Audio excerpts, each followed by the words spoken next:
Thank you. Good morning. I'm Robert Venables. I am one of the rotating MCs that you'll have throughout the day. In the 2 days, we have a great agenda, and we're really pleased to see such a vibrant, crowded room. I love it. It is great.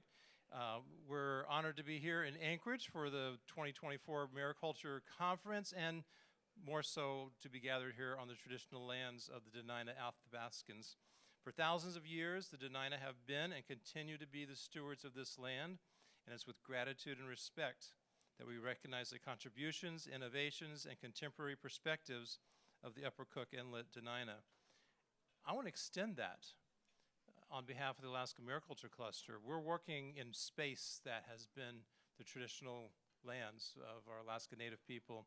We're very mindful and respectful of that, and as you'll see, and as you know, that is something that applies throughout, and we want to make sure that we convey that in our work and in our business, and so we're just very grateful for that guidance and for that partnership that they bring to our efforts here.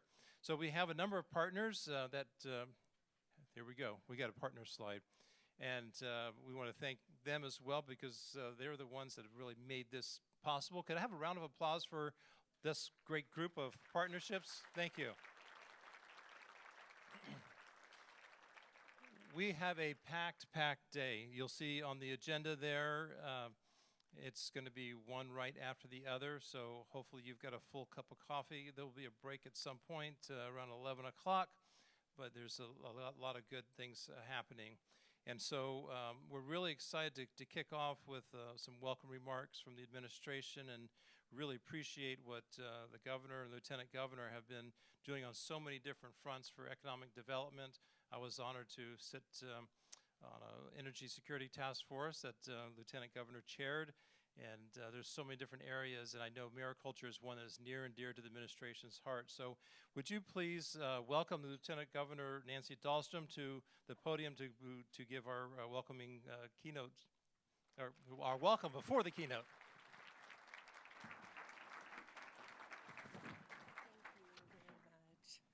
Good morning, everybody. It's really great to be here.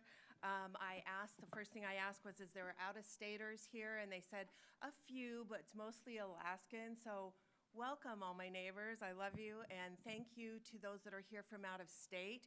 We hope that you enjoy the beauty of the state of Alaska.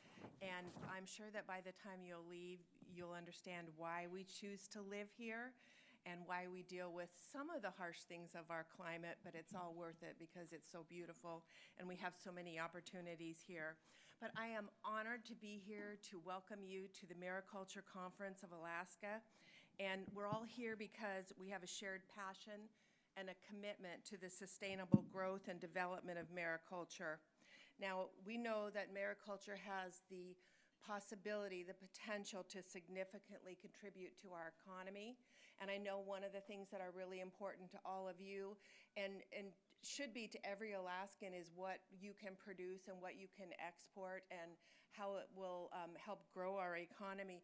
But also something that's really important to me is the nutrition value that's attached with mariculture. And I think that as more people become aware and learn, they're going to see a need and a value for incorporating it into their diets. You know, I remember when I first learned what a gooey duck was, and I'm like, a gooey duck? That just didn't even make sense. I just knew what a duck was, right, on land. But a gooey duck was brought into the meeting I was at, and it was actually a gooey duck in water, and I got to hold it and feel it and all that stuff. But, you know, there's so many people that are exactly how I was then. You don't know what you don't know. They don't even know there's such a thing. I remember a sea cucumber. Okay, does this look like the cucumbers that you get at the farm or the grocery store? No, but they all have their value, and I think we have a lot of opportunity and challenge ahead of us as we educate people.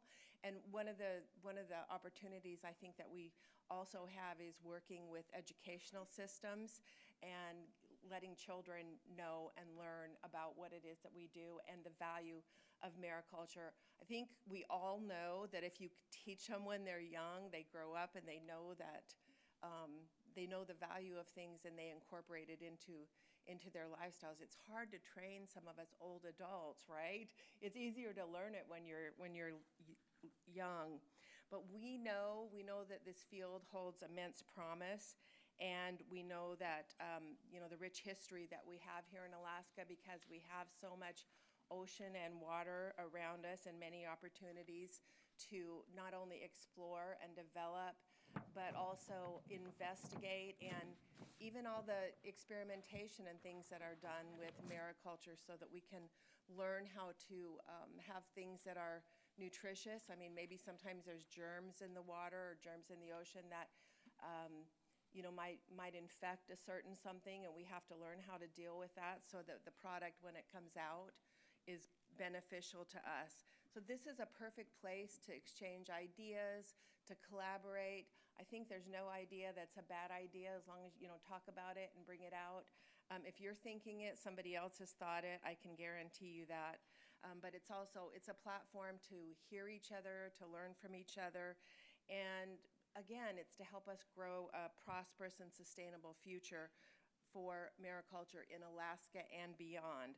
I think that we can be leaders in our country and even worldwide as we continue down this journey. So I would ask of you, and I can feel the enthusiasm in this room, I know you're already going to do it, but strive to learn as much as you can, and then as you move forward, make decisions that are informed and responsible and forward-thinking, that are going to be a huge benefit for Alaskans. I know that you're working together to ensure this development, and you all know the meaning of the word compromise. Sometimes we have to compromise in our decisions, and as we talk about things that are new, I'm confident that you'll learn ways that we can compromise with people in the world who have, maybe they don't want us developing any mariculture, but we need to help them find the value and find ways that they can work with us. So I thank you for your participation here today. I think this is really a valuable and worthwhile cause. In fact, I know that it is.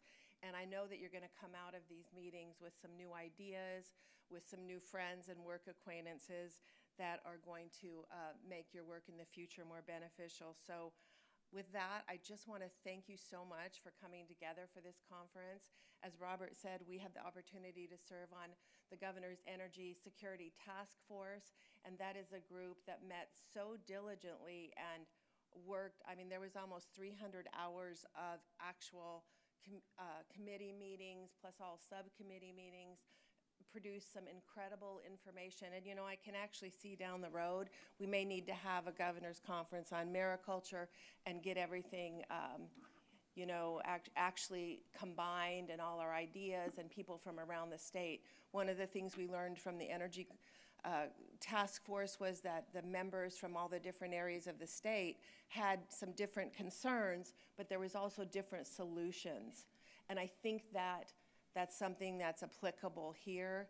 What works in Southeast may not work, clear up at the top of the world. And so bringing all those ideas together is wonderful. So with that, I thank you so much for this opportunity to be here. I can feel your energy. I'm thrilled about this, and I'm going to go back and report to the governor about what I saw here and what you're doing. So have a wonderful time, and we will talk again. Thank you.